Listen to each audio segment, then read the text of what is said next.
morning. I'm Lynette Adams, and this is Rochester in Focus. Today on our show, we'll introduce you to an incredible program aimed at preparing young black men for careers of the future in technology and innovation.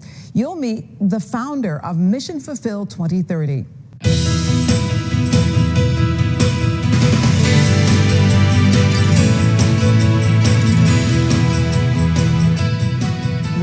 Talking about Mission Fulfilled 2030. It's an exciting technology and innovation center in Rochester that recently launched. And we're talking with the founder and CEO, Gerald Moore. And this really is an exciting opportunity for young men specifically.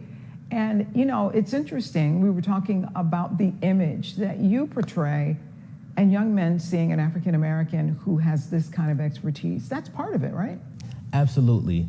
I get an opportunity to go into a lot of classrooms and talk to a lot of young men. And I ask them all the time, how many engineers do you know? And usually no hands go up, or 1 or 2 hands go up in a class of 25. But then I can turn around and say, well, now you know one. And then the questions begin. Well, how did you get there, right? What was the process? Were you good at math? And a big problem today, like a lot of our young men think because they're bad at math, or they're told that they're bad at math, that they can't get into the engineering disciplines, or the pathway to get into an engineering discipline is actually, the doors are closed at that point. So I actually tell them, when I walked across the stage of Norfolk State University and I got an engineering degree, that wasn't actually the point that certified me as an engineer. It was the time where I first built something at 12, because engineers build, we create, we design. So I get these young men into building and creating and designing and showing them, you're an engineer. This is what engineers do.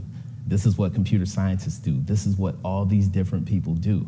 So having that type of exposure and being exposed, and a bigger part of our program is we bring other black males that are computer scientists, engineers, and let them see that, hey, we exist, right? It's not a monolithic thing of who we are, who we can become. So exposure is half the battle. So just to back up for people who are just joining the conversation, this is an educational center. This is not a school program, right? Absolutely. So we want to work in conjunction with schools, right? We want to be an addition to what you're getting in school. And we operate as an out-of-school time program, and primarily we're working from 3 to 9. Right, so if you want to get your young man involved in an opportunity where he can learn new and emerging technologies, we're here. We're here. We're a new program here in Rochester, and I'm looking forward to what we can do. And again, in the next 5 to 10 years, we're going to be developing some outstanding technical young men. Gerald, why do this? You had a successful career in Washington, D.C. Why come back home to Rochester and start this program? Well, I'm from here. Everything that I've become started here. Everything that I was able to do started here. And I don't come from a situation where I was a silver spoon kid. Like, I was a troubled young man here. Graduated high school with a 1.69 GPA. Like, I understand the struggle. I participated in the Scared Straight program at some point in my life as a 15-year-old. So I understand what the young men are going through here. And I can identify. And I definitely, in having a huge family here, I understand the struggle these young men have, and I believe that we can be one of the solutions. We're not the total solution, but we're one of the solutions to create opportunities for young men to see themselves doing better and having upward economic mobility opportunities and just self-determination. Right, to be able to communicate with other young men and groups and build things. I don't think we have enough places where young men can get together and build things and communicate.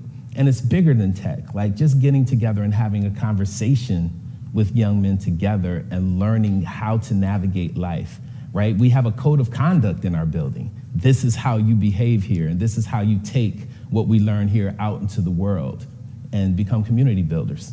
So quickly, tell us, how can people take part in the program? If you want to take part with Mission Fulfilled, it's missionfulfilled2030.org, missionfulfilled2030.org.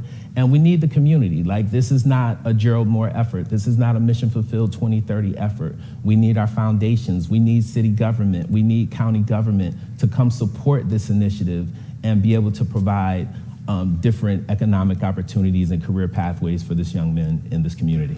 Win-win. Thanks, Gerald. Absolutely. And we'll be right back.